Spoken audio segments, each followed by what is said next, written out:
moderating a panel with Justin Melillo, the CEO and co-founder of Mona, as well as Andy Bromberg, the CEO of Beam, and David Beiner, the CEO and co-founder of Hume. And the topic of discussion is AppInfra cycles and the next wave of consumer crypto.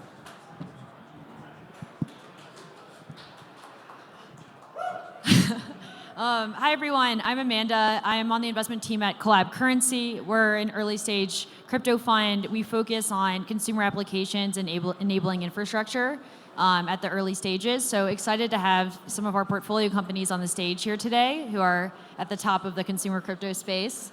So to kick things off, would love to just hear what you guys are building. So maybe starting off with Justin and Mona. Sure. Hi, everyone. My name is Justin. I'm the founder and CEO of Mona. Monaverse is the metaverse world-building platform built for creators by creators. We make it easy and free for anyone to launch their own immersive web-based experience in-game, and it's all built on blockchain rails. Hi, I'm David Beiner, co-founder and CEO of Hume. At Hume, we want to create the Pixar for virtual artists, and we have a platform that allows people to guide the future of those virtual artists all on-chain. And I'm Andy Bromberg, the CEO of Beam, and Beam is super simple global Venmo, the easiest way to pay anyone, anywhere in the world, nearly instantly, and it's built on the Eco protocol, which is a cross-chain payments protocol. Okay, awesome. So to kick things off, would love to hear a bit more about why Web3. I know each of you are rethinking consumer experiences, obviously Hume for music, Mona for 3D immersive, and Beam and Eco for payments. So can you talk a bit about why Web3, what it's unlocking for you? Yeah, absolutely. So we are living in an increasingly immersive digital future. If we're looking at the future of the internet, the future of computing, it's all spatial. In the future, we're going to be spending more and more time inside of immersive worlds with our own avatars and wearables, spending more of our time connecting across this new medium. And we're going to be spending more and more money acquiring digital assets to use across these virtual worlds. And so why Web3 for Mona? Well, simply because you need blockchain in order to be able to have this open, verifiable record of who created what, who bought and sold what. It really enables true ownership over your digital assets. And as we spend more and more time inside of immersive worlds, it's just super important that we actually have ownership over those 3D items, those 3D environments, everything that we're collecting and trading. And if you look at, if you think about metaverse, if you think about gaming today, every platform that exists in Web 2, they're really all walled gardens, where if you're buying a skin in Valorant, you can't take that skin elsewhere outside of the game. Same with Fortnite or Roblox. You don't have true ownership over those assets that you're buying. And ownership is really at the core of everything that we do, as is creator empowerment. And the same goes with creators, not just people who are purchasing items, but for those who are building all these 3D assets. Web3 enables these new crypto-economic incentives for creators to be able to establish themselves as independent artists. And that's really important for us and why Web3 for Mona. So Web3 for Hume, blockchains have the most internet native people on planet Earth, and that will continue to be a trend as more and more people come on chain. For us, when we were thinking about a Pixar for virtual artists, a company that creates stories and worlds for these artists, that virtual artist that is going to break through in the way that Pixar had their Toy Story is going to come from an on-chain community. It's not going to come from a community that just came up on Instagram. And being able to use on-chain activity as a way for people to interact with these artists is how we see the future of this going. People want to be able to participate, they want to be able to track that participation, and they want to be rewarded for that participation.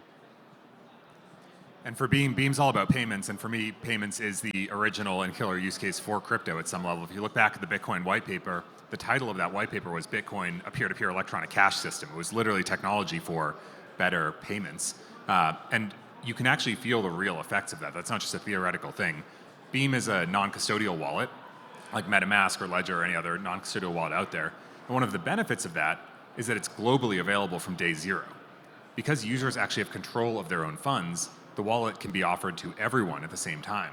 But if you look at traditional Web 2 or custodial products, those products have to go, because they hold user funds, country by country and get licensed and build a local team and do all the work required to spin up that individual place's operations. That's why Venmo is only live in the United States of America. That's why TransferWise, a company that's literally built for cross-border payments, is only live in 65 or 70 countries.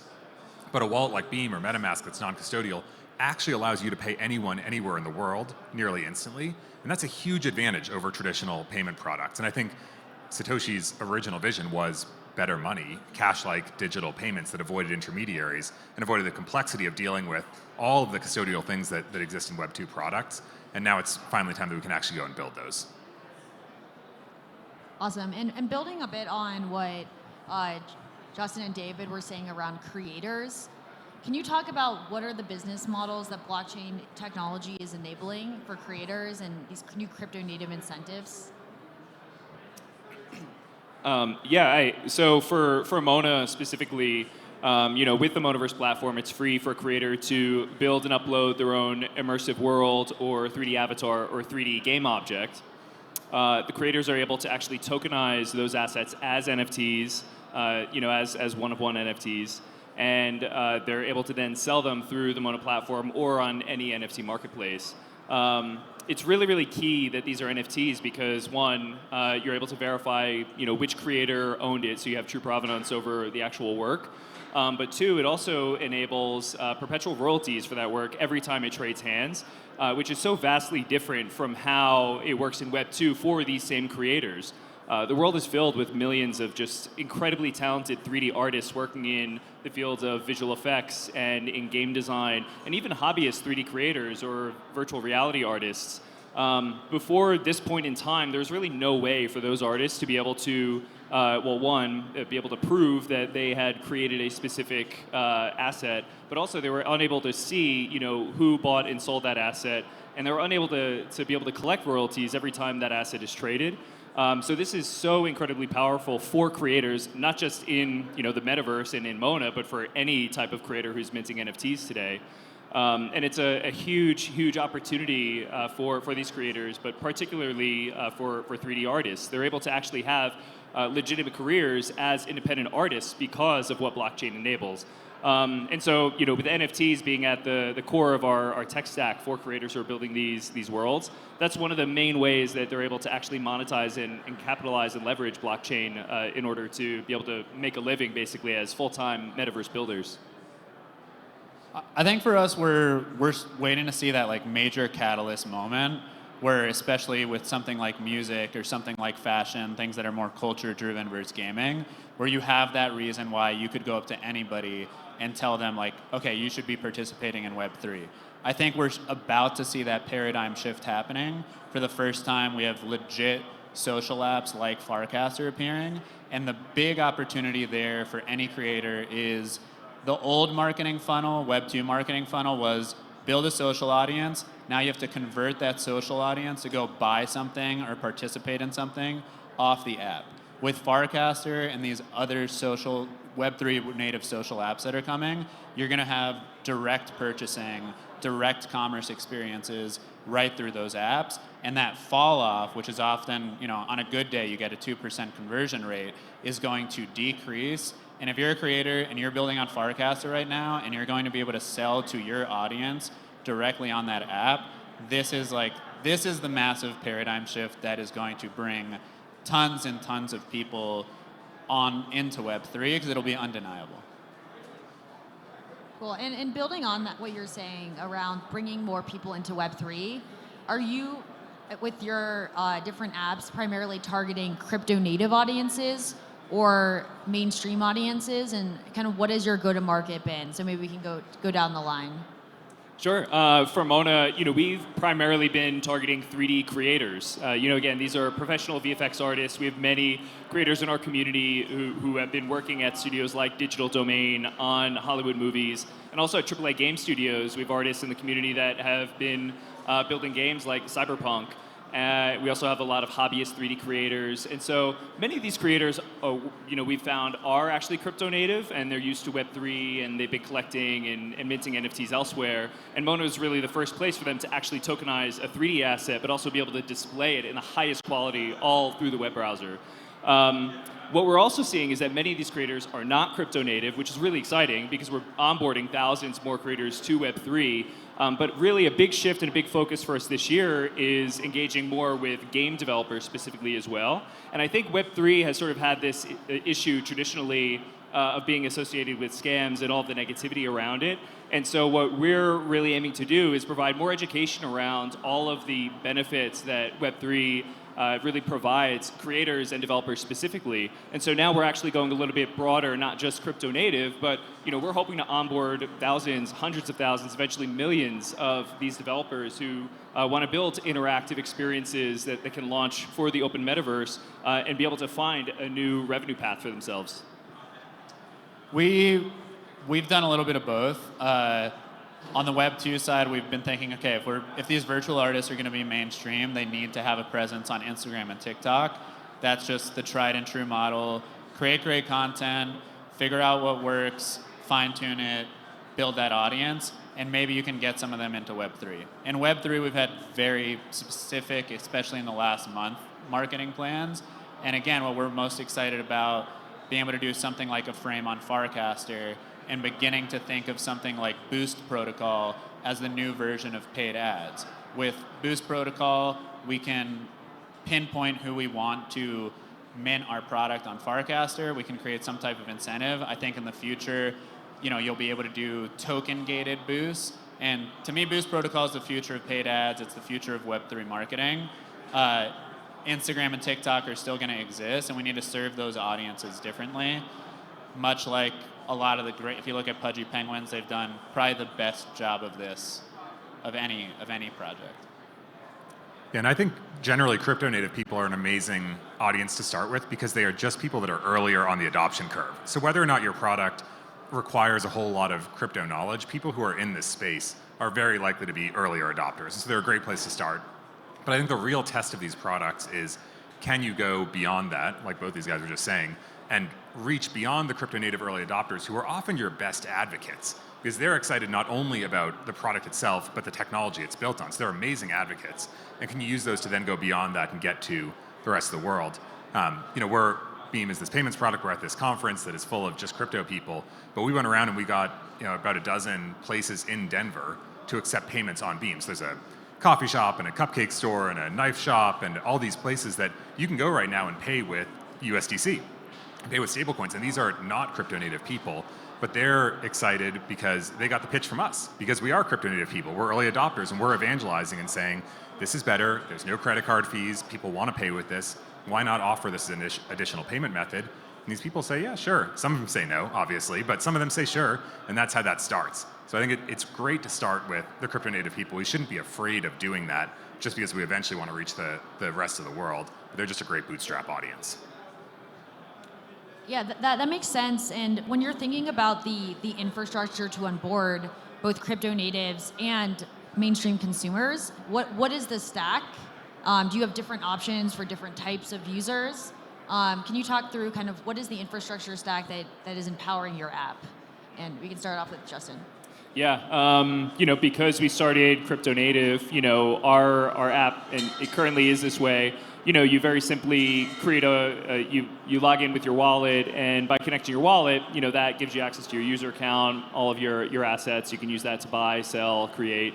But now, to go more mainstream, a little bit wider beyond just crypto native, what we're looking at is introducing a more frictionless UX. I think that's really the key, is creating a really frictionless way for users to interact with your product, interact with your app. And the reality is, most of the world, they still don't really understand everything that goes into creating a wallet and really how blockchain works.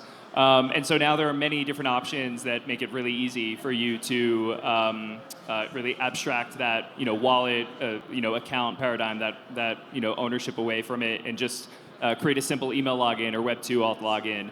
So we're looking at introducing those into our app to make it a little bit easier just to onboard more users, which I think is great, not just for non-crypto native, but crypto native as well. I think at the end of the day, we all just want a really easy and frictionless user experience.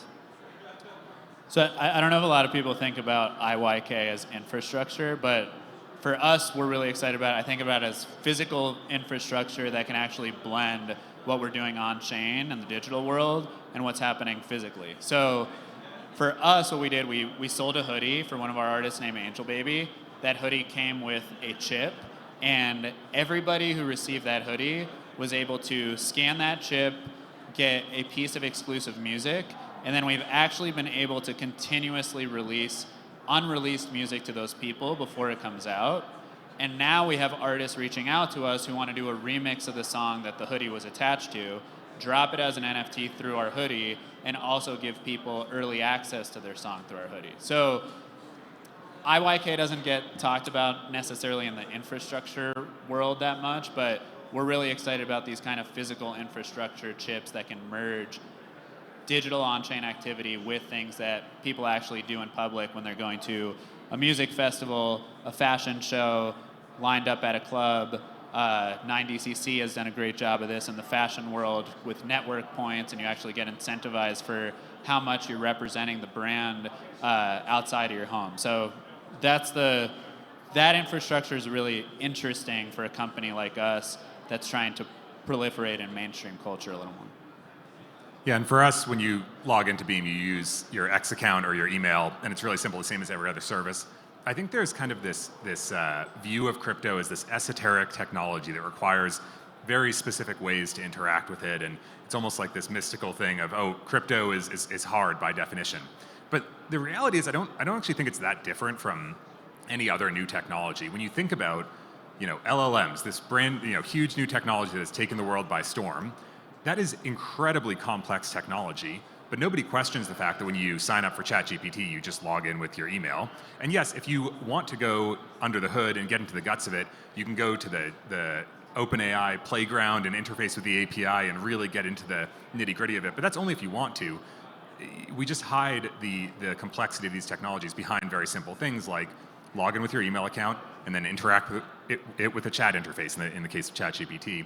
And my view is that crypto is really the same thing. Use familiar user patterns for people, and then if they want access to more, you can give them that. So in Beam, when you on-ramp funds to Beam, you do it with your debit card.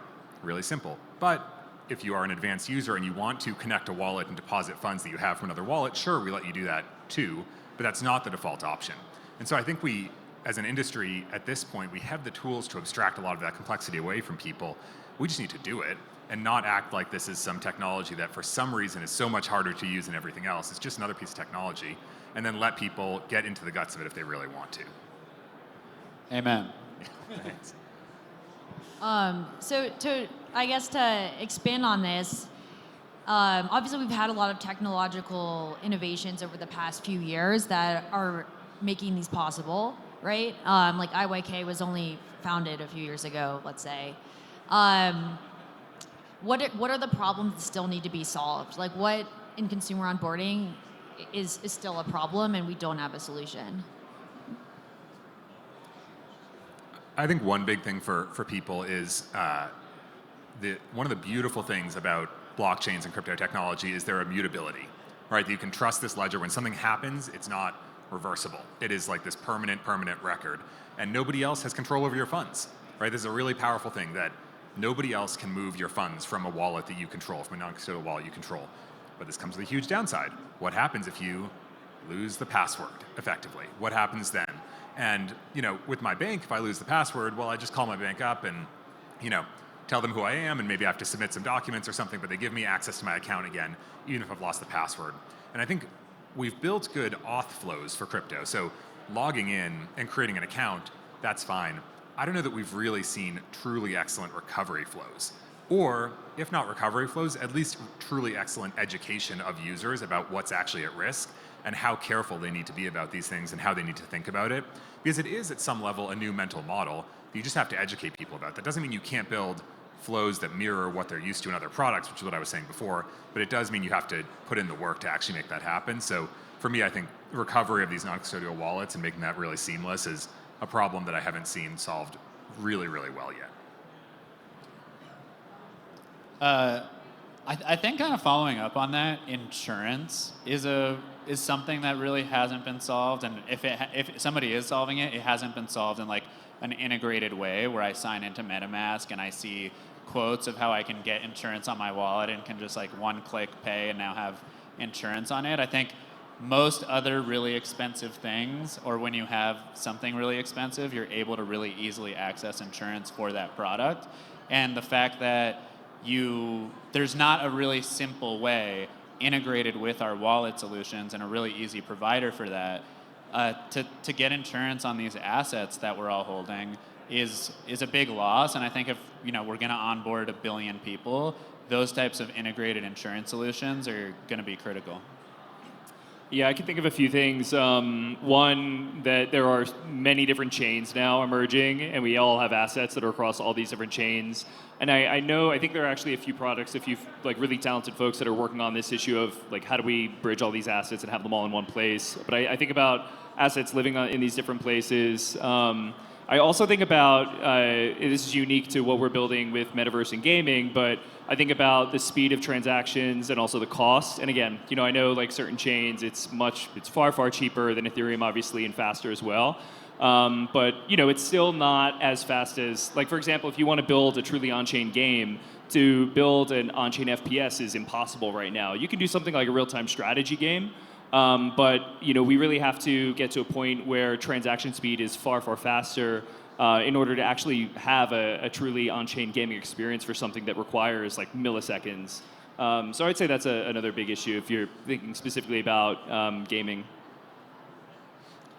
And one thing I've noticed is that there's been a shift towards mobile for consumer apps. I know there's also new distribution platforms. I know, we've talked about Farcaster. I guess where are you both able to access your product right now, and where are you sort of marketing or distributing it right now? Well, Mona is web first, so you can visit Monaverse on any desktop web browser and jump into an immersive experience. On mobile device, we actually lean into what mobile does best. And we found so far that rather than immerse someone in an immersive experience on a mobile device, we focus more on augmented reality for mobile. So if you go to Monaverse, you can actually interact with assets using AR. Through the marketplace, you can actually drop them into your world and start moving them around and doing different things with them. And so we sort of we want to lean into mobile more where it can provide a better user experience. And then beyond that, we're also building for the Apple Vision Pro, which is sort of mobile, but obviously it's a wearable device, and we can talk about that in a little bit. But yeah, I would recommend, if you're building a product, really leaning into what you can do the best with, that end hardware. And for us, immersive worlds on the desktop look really great. For mobile, it's more about augmented reality. So we have a platform, you can sign in, and our artists will ask questions like, what should my next single be? What should the album cover look like? And that site and experience is mobile friendly, but one of the things we realize is if you're bringing people there and they're coming off of, let's say, Instagram, and they get there, a lot of those people probably don't have a wallet, and a lot of those people probably want easy email sign up. So one of the big unlocks for us in the last 4 months has been able to provide that easy email sign up and use Crossmint in the back end to create a wallet for them. They have no idea that they have a wallet. They have no idea that their assets are being stored in a wallet. But if they ever go down the rabbit hole and they want to access those assets, it's all set up for there, and it's all using Web3 in the back end. So I think those types of wallet solutions have been huge for people and companies like us who want to target people through their mobile experience. Yeah, and Beam is a website. It's just beam.eco. You can go to that website and you'll have a Beam wallet instantly. And it's been really interesting at this conference. We've experienced this before too. People come up to our booth, they ask us what we are. We say Beam, global Venmo, really seamless peer-to-peer payments product. And not everyone, but a lot of people's reaction is, oh, I don't want to download another app. I've got enough wallets on my phone already. And when we say, oh, it's actually not, you don't have to download an app, it's just a website, people say, wow, that is the experience I want to have initially. Now, I do think that people, when they get deeper into these products, often want a native app to have that kind of persistence on their phones. So we'll build that and we'll offer that to people. But the experience of just onboarding these products on web, I think is really compelling for people. And so you can find me after, or come to the booth, or whatever. We've got these QR codes that have money on them, where you scan a QR code and it pops up in your mobile browser and says, someone sent you $5, do you want to claim it? And you hit claim, and all of a sudden you have $5 you can go buy a taco with, or buy a coffee with, or buy a cupcake with, or whatever it may be. And I think that seamlessness is really powerful. If you limit these products to just being on desktop or requiring a download or anything like that, the friction bar is so much higher for people. And you can lower that initially by just making it really good in mobile web. And thankfully, a lot of crypto's foundational infrastructure has been built with web in mind, because for a long time, the app stores were not friendly and still arguably are not friendly to crypto native products. And so a lot of technology has been built to make building on mobile web really, really easy. And so I think that's a great place to start for these products. Cool. And Justin, I would like to hear more about this Apple Vision Pro app. So yeah, how does that compare to mobile and web browser experiences? Where do you see the AR, VR, crypto intersection going in the coming years? Yeah, that's a great question. So Apple Vision Pro, for those who haven't heard of it, it is a wearable device that lets you experience virtual reality, augmented reality, or really, they're coining the term spatial computing. And really, it represents an entire paradigm shift for what the future of computing looks like, but also what the future of the internet looks like. To date, we have been most accustomed to interacting with the world's information, with connecting with each other through 2D interfaces via web browser and web pages.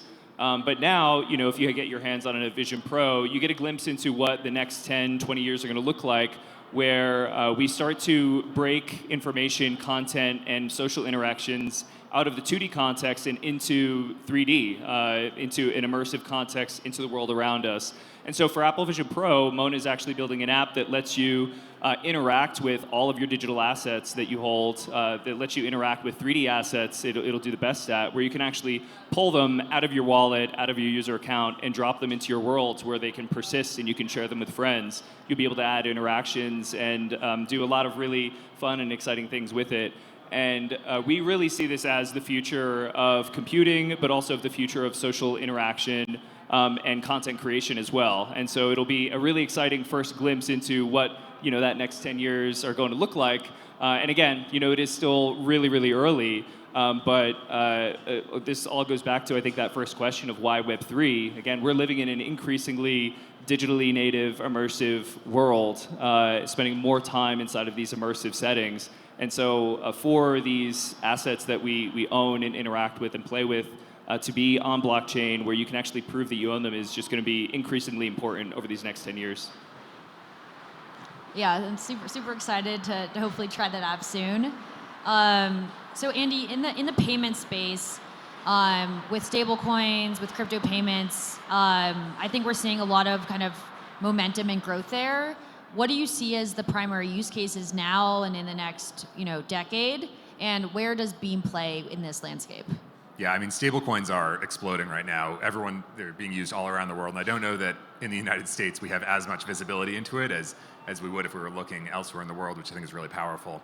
We're seeing a couple of really big use cases for stablecoins. One of them is the kind of very obvious, long-awaited, 10, 15 years in the making, crypto-powered remittances, where people can send money across borders or make payments across borders, whether remitting money to family or friends or making cross-border payments at merchants or otherwise, with stablecoins and much more efficient infrastructure. If you go and look at these giant cross-border payments companies, PayPal is a great example of this, the amount of money that they make off of foreign transaction fees and foreign exchange fees is ludicrous. It is an insane amount of their revenue because they know that they have very little competition. But now that competition is coming in the form of stablecoins, and I think it will make cross-border commerce and remittances much more efficient for people. The other really interesting angle we're seeing for stablecoins is people globally who want access to dollar-denominated financial services. So there are people who are all around the world and they want to save and spend in dollars, but their local payment infrastructure does not enable that. And this might be because they have a bad currency, it might be because it's tough for them to easily move in and out of the currency that they currently use, there's tight capital controls or otherwise. People want access to dollars globally. And stablecoins are an extremely effective way for them to get access to dollar-denominated financial services. And so that's what we're seeing from people wanting stablecoins, just a really efficient settlement mechanism for payments anywhere in the world, whether within a country or across borders. And Beam's enabling both those. We certainly have people who use Beam for remittance type use cases, but the use case that we're really seeing growing quickly is people in places who want access to dollars and want a really seamless payment experience with dollars. And we can provide that for them with this non-custodial wallet using stablecoins. Super helpful to go more in detail into that. I would also like to hear more about David, when you say that you're enabling fans to kind of participate in the creation of the music that's happening on Hume, like how is that happening? How does that compare it to traditional music that maybe the fans are less engaged in the creation process? So the way traditionally there's a record label and there's like usually what actually happens is the artist will make a bunch of songs and the artist might think there's a great example of this with Eminem. Eminem makes the whole Marshall Mathers LP and it's really dark, if any of you remember that album. Very dark album, and the label heads were basically like, we're not gonna release this album as is. And the last song he had sent, they were like, we need a single. He sends them The Way I Am. And they're like, no, this isn't it. So they get in a big fight. Eventually, because he's Eminem and has that kind of clout, they were able to get it through. Obviously, The Way I Am was a massive song. It wasn't too dark. And the label heads were wrong. So when we were thinking about this for virtual artists, we're like, the fans know best.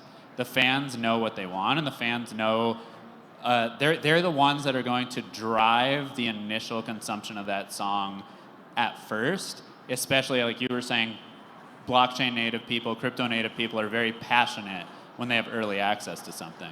So when we built this platform, if you've collected NFTs from our artists, if you have the Hume Genesis NFT, you're able to go through a token gated experience, listen to in many cases it'll be 2 songs that haven't been released yet, and decide what that single should be.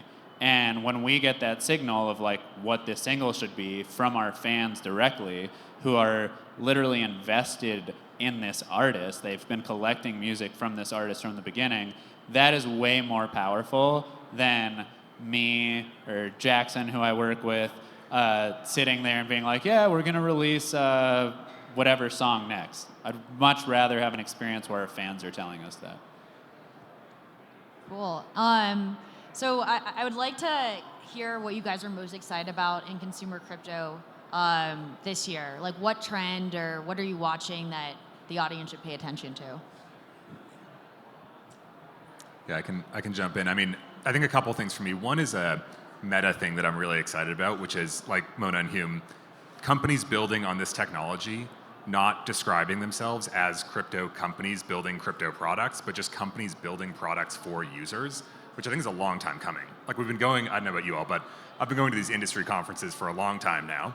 And when every company describes themselves as a company building on this technology rather than a company building for some type of user or some actual consumer or someone who wants to use it, it just doesn't make you feel good about the future of it, because the way to make a successful product is to have a user focus, to actually think about who you're building it for and build it for them, rather than think about the technology you're building it on, which might be really cool and might be worth talking about, with your team or whoever. But just getting to a place where these companies are actually talking about themselves as I'm building for this type of person is really exciting, and I feel like I'm seeing that now. And now more and more companies that happen to be building on this technology describe themselves not by that, but by what they're actually building. And the second thing I would say is I just feel like we're finally at the moment where, for a lot of reasons, consumer crypto is actually possible. The proliferation of roll-ups and alternative L1s and L2s that are fast and cheap is a huge boon to that. Account abstraction on Ethereum being live as of ETHDenver last year is a huge boon to the experience that you can start to build for people. And so it feels like a lot of the foundational technology that we've needed to get to consumer crypto being viable for people beyond the earliest adopters is here. And now we just have to go and build those really great experiences for consumers and compete in the marketplace of ideas. And that's a much more exciting place to be than being crippled by the technology. Yeah, to quickly build on that, I was around in 2017. I'm not a dev. There was only so much I could do. Now, if you have a consumer idea, that infrastructure's been built out, and I can actually have an idea of like, okay, we're going to use hoodies as a way to directly engage with fans. We're going to, someone can go out and create a fashion company that has an entirely new way of engaging with the people who are building that brand than what was possible 5 years ago, because the fees were too high, it was too confusing getting a wallet. Those two things on their own are why it's going to be possible for culture to come on chain. And if culture comes on chain, you have everybody from a 14-year-old going to a concert to someone in their 40s who are buying a really expensive piece of luxury clothing, getting Trojan horsed into coming into this ecosystem. Yeah, definitely really excited for different chains where you can that actually enable faster transactions, cheaper transactions, that enable more use cases specifically for gaming. Really excited for crypto gaming. And specifically for what we're doing, really excited for more use cases in spatial computing, augmented reality, and for people to see the value in 3D assets coming up this year. Great. Awesome. I think that's all the time we have. But yeah, it's been really great to have this panel together today. Thank you so Thank much. you. Thanks Amanda. everyone.